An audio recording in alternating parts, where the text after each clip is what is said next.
Setelah menempuh perjalanan sekitar 5 mil, personil kantor pencarian dan pertolongan yang mengevakuasi sosok jenazah pria yang diduga kuat sebagai Ismail Syah akhirnya tiba di Pelabuhan Ulili, Banda Aceh, Rabu pagi.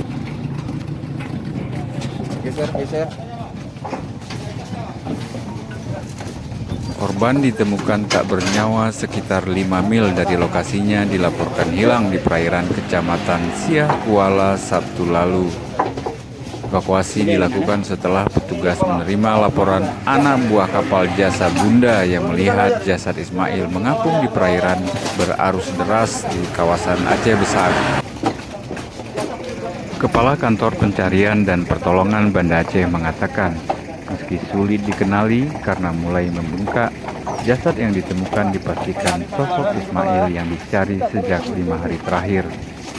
Dugaan diperkuat dengan kepastian dari keluarga korban yang mengenali beberapa ciri dan pakaian yang melekat pada tubuh jenazah. Kalau memang itu bukan yang korban yang kita tadi, pastinya kita akan mencari lagi.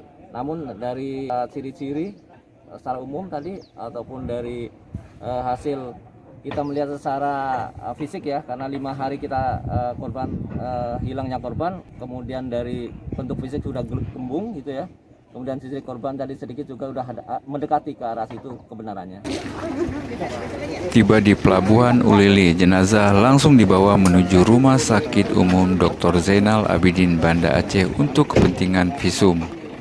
Korban rencananya akan dimakamkan di kampung halamannya di Kecamatan Trenggading, Kabupaten Pidi.